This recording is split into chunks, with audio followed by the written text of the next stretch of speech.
to be united in Christ this morning. Welcome all of you, especially on this day of Let's Give Thanks. As we gather in worship, what announcements do you wish to share?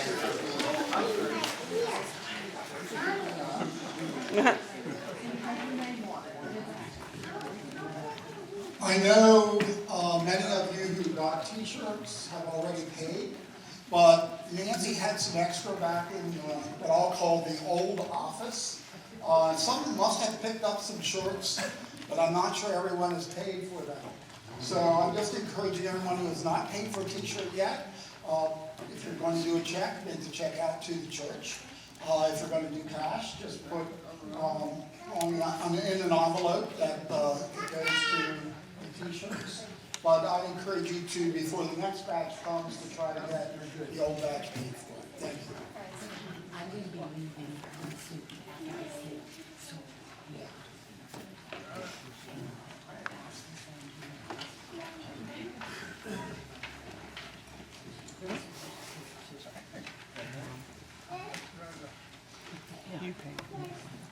Some announcements require coming up front because they're momentous.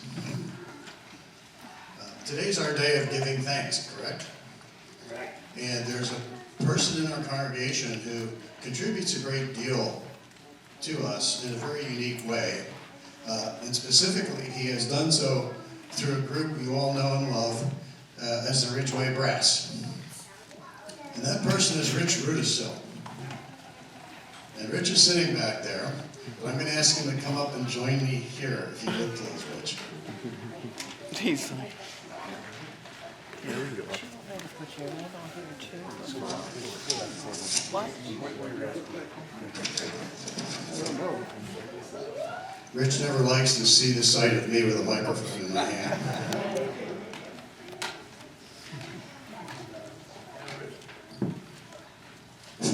Rich may strike you, oh, here comes the other group. Rich may strike many of you as a rather quiet, in the background kind of guy, right? Well, when he's behind the business end of the trombone, it's completely different. Completely different, okay? And you're in big trouble because I have notes here. I have notes, okay. Did you know that he takes perverse delight in playing his line above the horn line, louder? He also has a spray can of very deadly vapor called Horn Be Gone, which he threatens in my direction every now and then. Okay. Also, his first question used to be, before we would ever go to a gig, was, are they going to have anything to eat there? Now look at this guy. Does he look like he eats a lot? Okay. He also, during practice, would put a foam tube of insulation over the music stand stem, you know, from the floor up to the stand, because when he gets to playing, you know, the slide could go anywhere, and he wants to protect it. Okay. And of course, he has delighted numerous audiences with his rendition of Lass's trombone.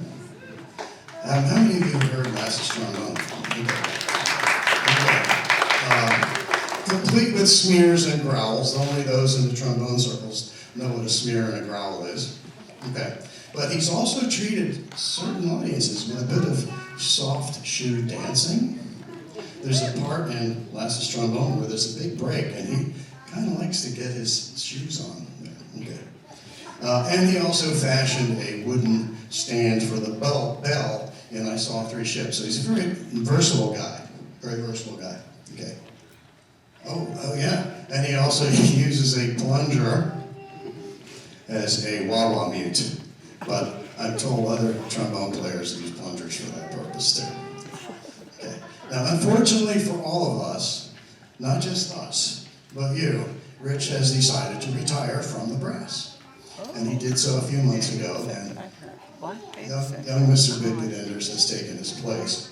Unfortunately, some of the qualities that exist in that chair have passed on to Micah, but that's another story. Okay. But he's retired from our ranks, and we're sad to see him go. hours and hours of rehearsal with us, dozens and dozens of gigs, performances in places from churches to retirement communities to sidewalks, even to a funeral home where we played a mystery, murder mystery thing. So today we want to recognize Rich for his contributions, and we had a plaque made for you. The good news is your picture is on it. The bad news is so is ours. And it reads as follows: presented to Rich Rudisill, our talented bone player who wailed, smeared, growled, ate more than anyone, kidded, laughed, and on occasion even danced with us for so many years. With appreciation from your brass brothers, the Ridgeway Brass. Rich.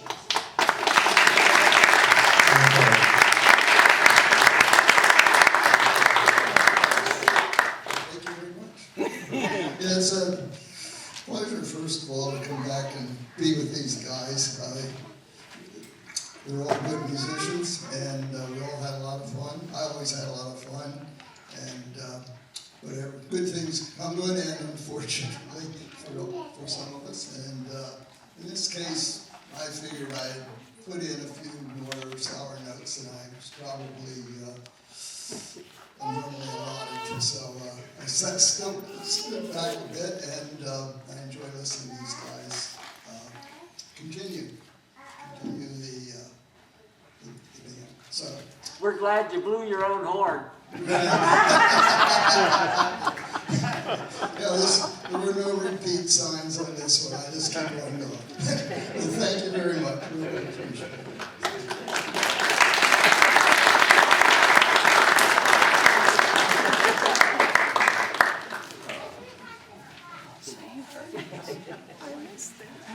I remember hearing it.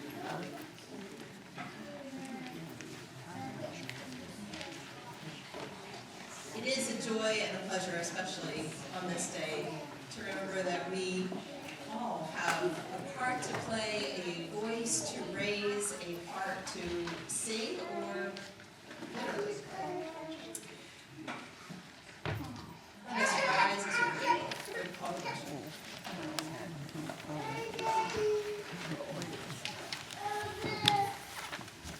Good morning. The call to worship is on the back of the bulletin. Sisters and brothers, let us come together praising God. Sing a new song as we gather as faithful people. Let us be glad for the maker of each new day. Give thanks with jubilant voices, with dancing bodies, and with instruments of praise. It is good to embody gratitude as we come, for the divine delights in our singing and dancing. God's holiness fills the humble with sweet things that bring greater life.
as a gift for your constant companionship.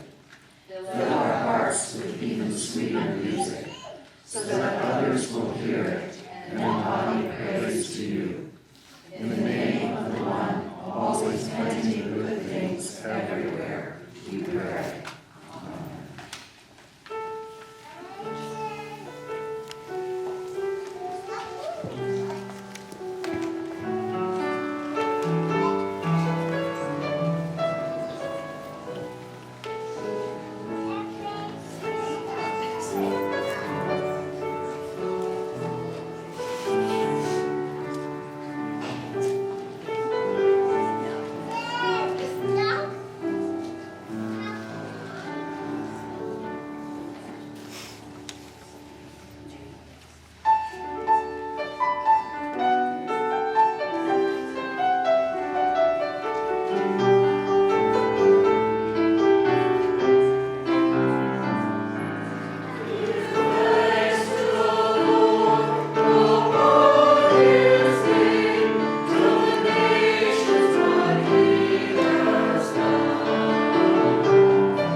scriptures this morning begin with Psalm 149. It sings of praise to God for being faithful to God's people, but also calls upon judgment to those who have not been faithful and who have tuned to earthly kings. Praises are given to God who reigns and not to worldly kings. Praise the Lord. Sing to the Lord a new song. Sing God's praise in the assembly of the faithful. Let Israel celebrate its Maker. Let Zion's children rejoice in their King. Let them praise God's name with dance.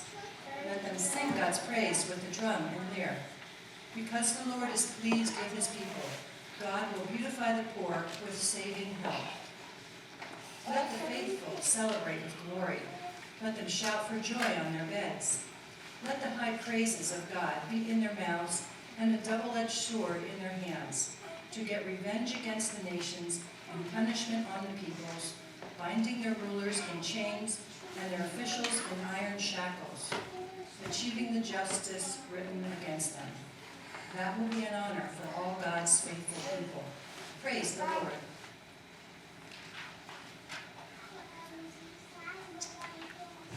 Next verses are from Luke chapter 6, verses 20 to 31. This shares Luke's version of the Beatitudes. Here, the Sermon on the Plain. In Luke's version, there are blessings given to those who struggle for justice in this world, and woes given to those who are self-satisfied and do not look to the well-being of others. The passage concludes with how we ought to live in this life, blessing others and living as if we are blessed ourselves. Blessings and woes.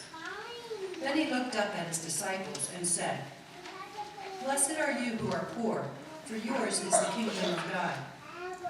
Blessed are you who are hungry now, for you will be filled. Blessed are you who weep now, for you will laugh.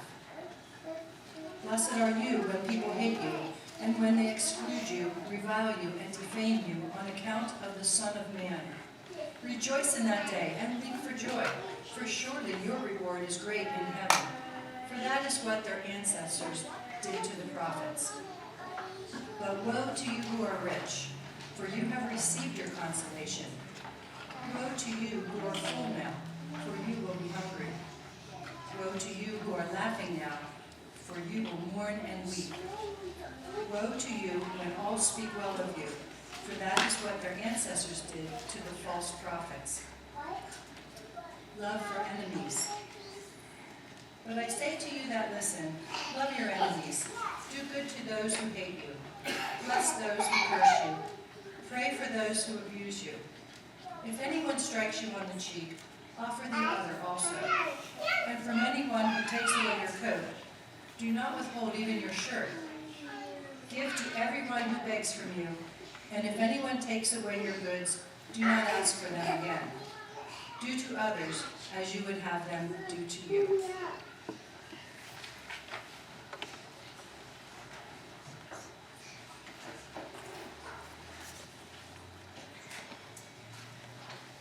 I recently saw a parody of Queen's Bohemian Rhapsody based on the Enneagram. The Enneagram may not be so familiar to many of you.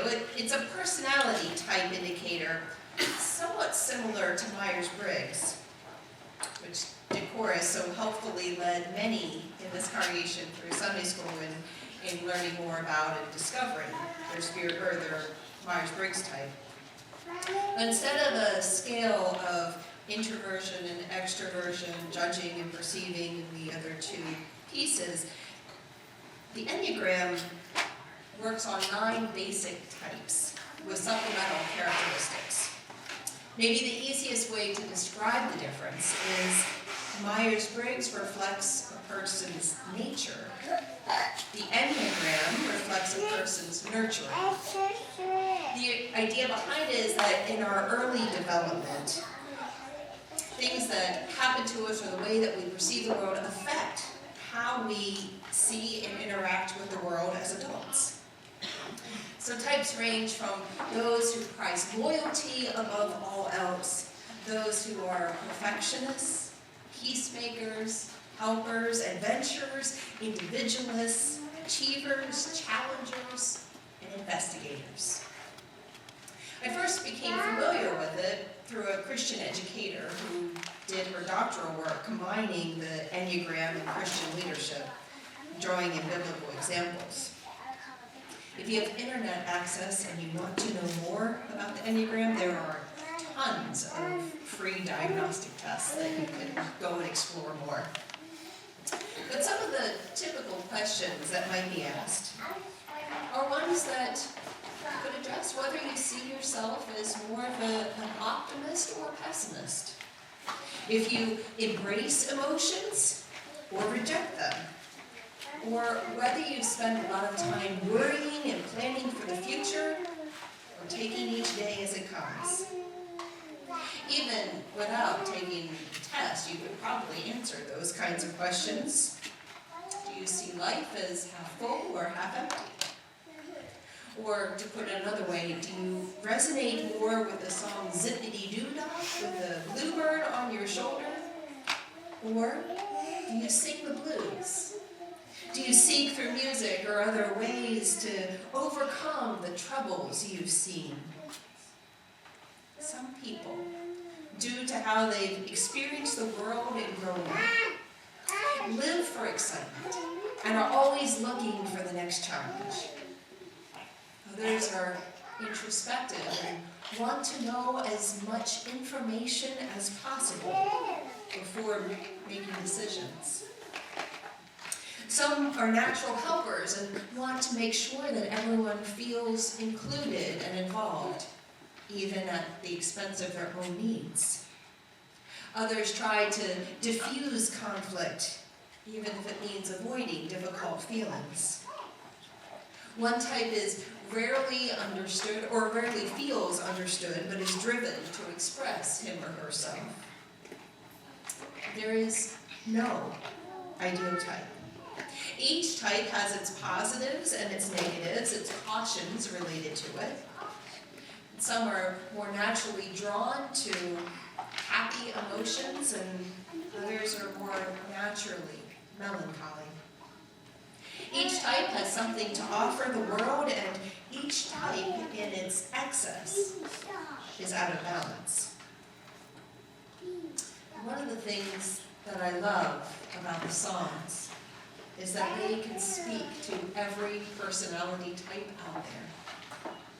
If you feel like you are walking through the valley of the shadow of death, or if nature itself is singing with you God's praises, there is some connection for each person to find themselves in these ancient and somehow still contemporary words. As poetry, the Psalms can give expression to longing, ecstasy, fury, and despair in ways that transcend a purely literal meaning. Some of the Psalms, the words that we might consider harsh, give voice to things that we might think but would never want to say out loud. Things that don't especially fit our theology. The Psalms are a safe space to call out for justice, even calling out God for justice. Even though they sometimes use imagery that doesn't reflect God's justice and peace and grace and mercy.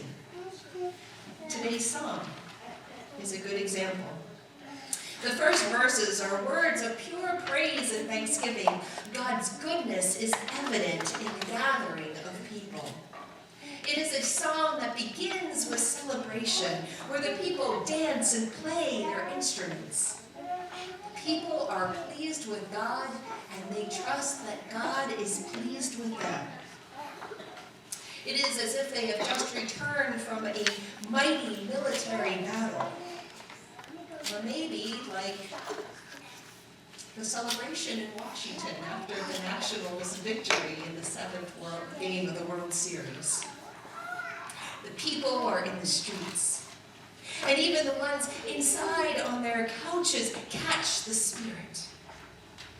This is an image presented in those first, mostly 6 verses, of those who know what it feels like to be on the inside and to have everything go your way. It's a time of victory. Except if you peer in from the outside, it's also one of strict division between the insiders and the outsiders.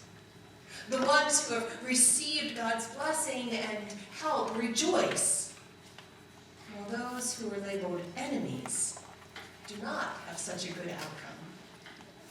The second half of verse 6 and following take a turn from the joyful celebration towards the ones who are in power, who have oppressed them or held them captive. Now that the released have had a sense and taste of victory, they are ready to make their enemies suffer. They are perhaps less like bluebirds and more like blue jays, scrappy little birds who will attack with their sharp claws and beaks. In the psalm, the one singing praise calls for voices of praise to be in the mouths of the people, while swords are in their hands.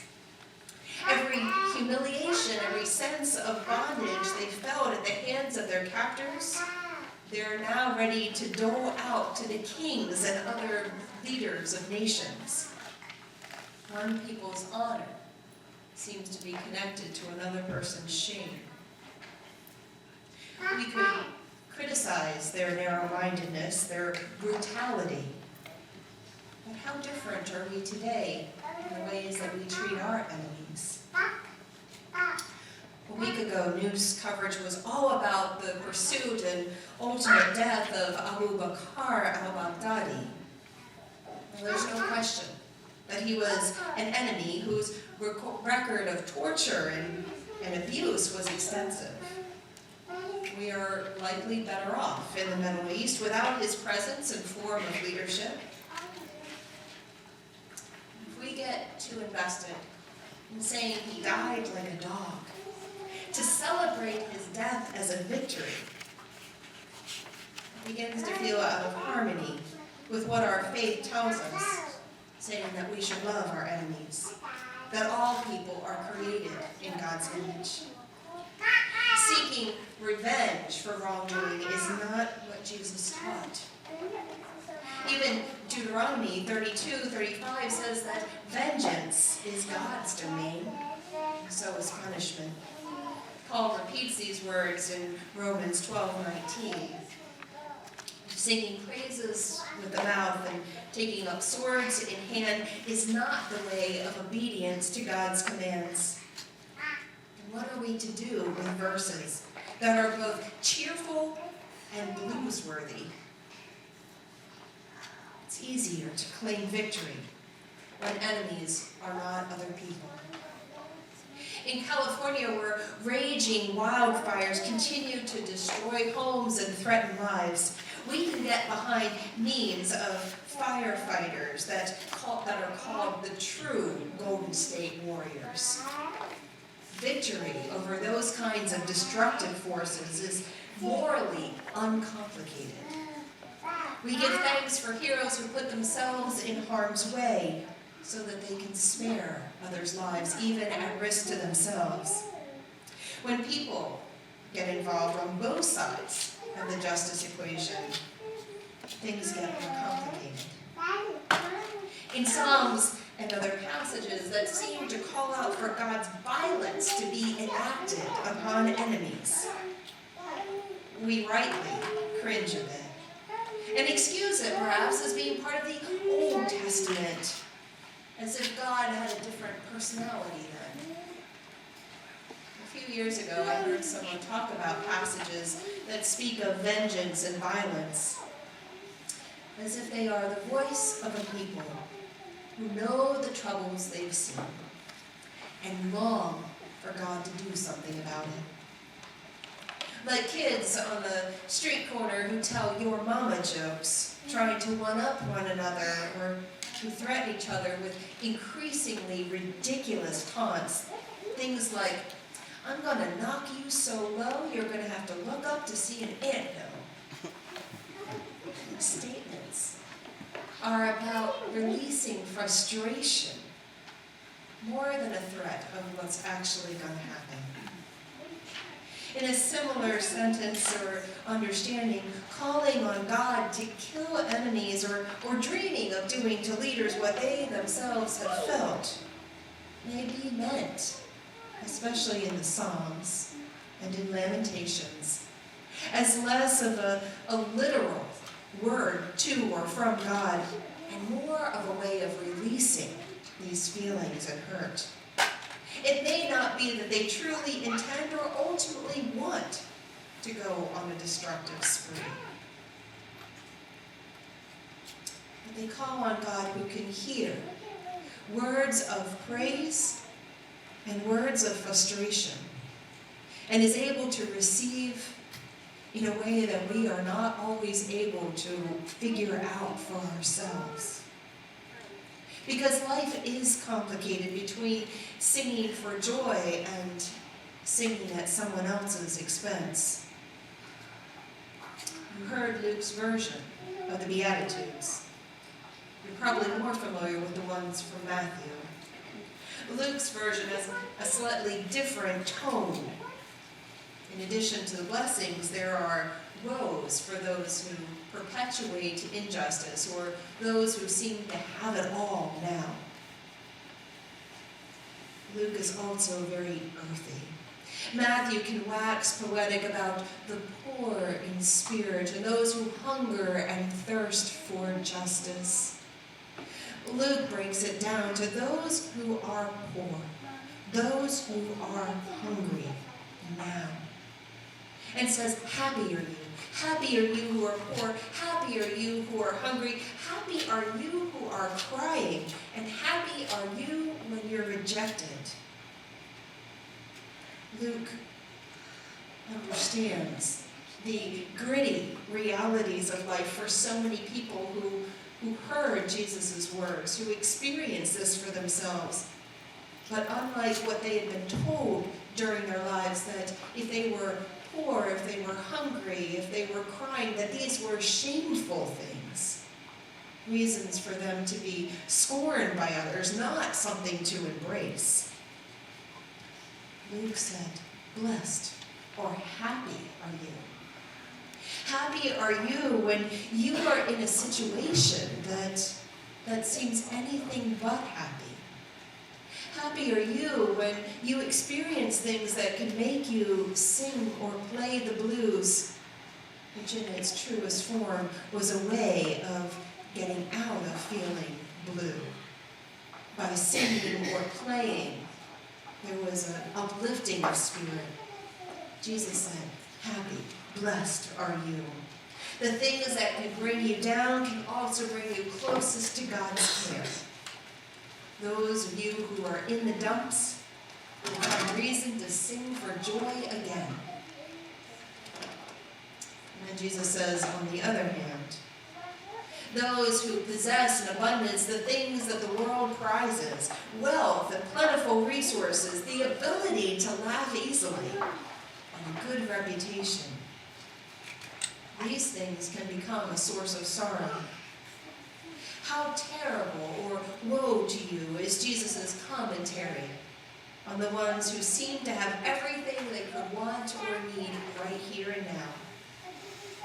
Because if people's lives are already comfortable, they have no need to stretch themselves, no need to long for something more. And they might be tempted to see themselves as the ultimate source of their blessings. Those who cannot hear or identify with the blues now will understand later. And then Jesus reminds all who are listening that the divisions that people create between one another, separating each other between friends and enemies, is not what we are called to be about. Instead, treat everyone with kindness. Listen to others' sorrows and celebrate with them in their joys. If you save your love and attention only for those who are like you, you'll see the world with a limited perspective.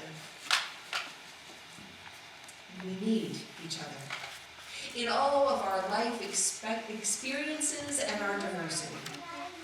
When we are singing for joy, we need to hear those who sing the blues to remind us of the depth of life and the need to believe in something more.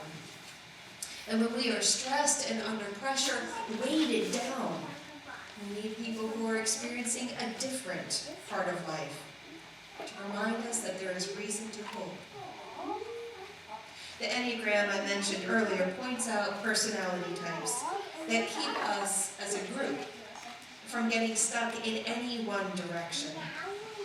It keeps us from going without understanding, and it keeps us from getting stuck without ever moving. Perfectionists are kept in balance by those who want to make sure that everyone's on board and that conflicts are diffused. Wherever you find yourself on this day, in this place, whatever excites you or fills you with passion, whatever keeps you grounded, you are part of who we are. You are part of a much larger song, like a symphony.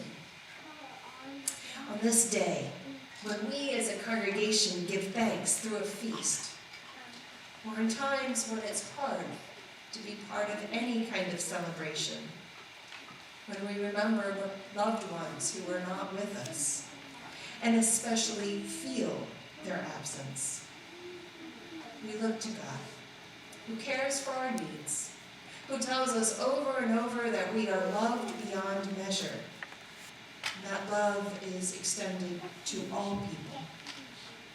We find our reason to sing in that promise, not to drown out other voices or deny their feelings, but because in all of life, Christ calls us to remember and to trust.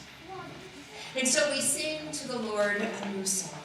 In joyous and challenging times, our song is for God, who gives us life, for Christ, who tells us that we are beloved and that we are sisters and brothers to one another. God draws us together, the weak and the strong, the wealthy and the poor, the ones singing the blues and the others with bluebirds on their shoulders. So as a people, let us bring our praises, our personalities, our very lives together in song and story, in word and action, in spirit and in body. May it be so. Yeah.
We who are rich, whose hunger is met with good food, whose thirst is quenched with purified water, who enjoy many resources that entertain us and make life easier.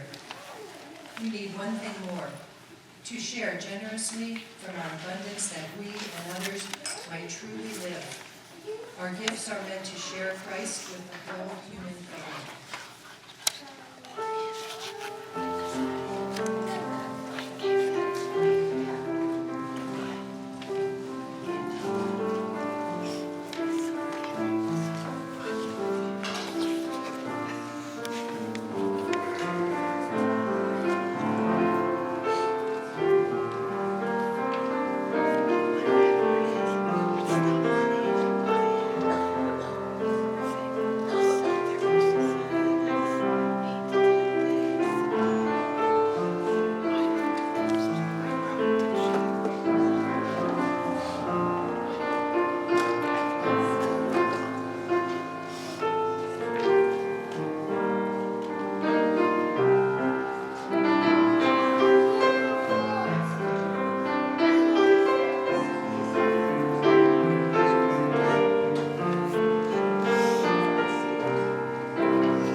Let us pray.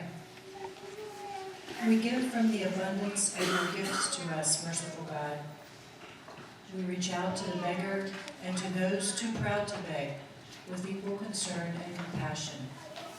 We dare to minister to the needs of our enemies as well as our friends. We would share the riches of the gospel with all. Amen. God, you hear our voices. You hear us when we cry out in celebration, when we rejoice at the opportunity to be together with friends and family, with loved ones, to be reunited after a short time or in this annual gathering for Let's Give Thanks. We rejoice that you fill us with good things, that you care for our needs, that you care when we are hungry or thirsty. You care when we feel like we are alone, It is reminders of gatherings like this that we celebrate being a church family together. And you are with us in our weeping, when we can't even get words out for our sorrow. You are with us when inevitably things or relationships or we ourselves are broken. Help us to pick up the pieces. Help us to feel your comfort. Help us to find ways to start over again. Lead us and guide us. Surround us by your great mercy.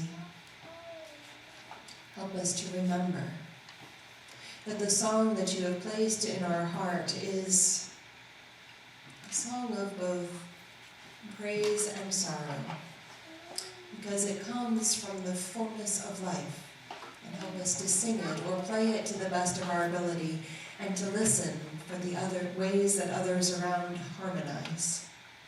Help us to reach out to one another, to receive comfort and to offer comfort. Continue to unite us in spirit as we are your people. And together as we lift these prayers, we continue to give thanks to you, O God, for all of your blessings. In the name of Christ. Amen.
neglected to mention during the joys and concerns that Eleanor Moore's brother is in the hospital.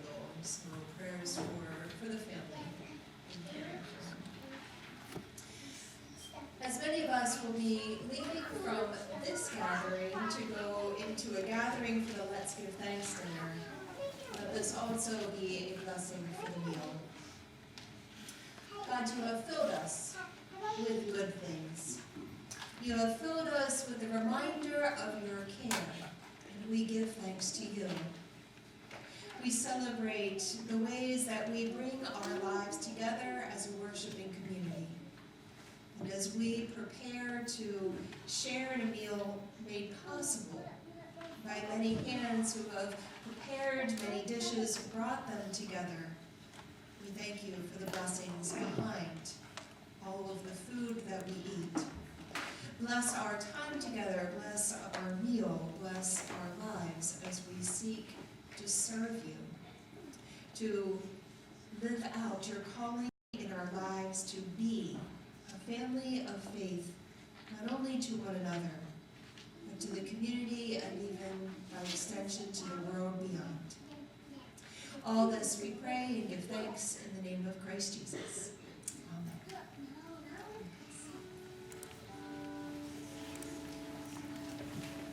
Amen.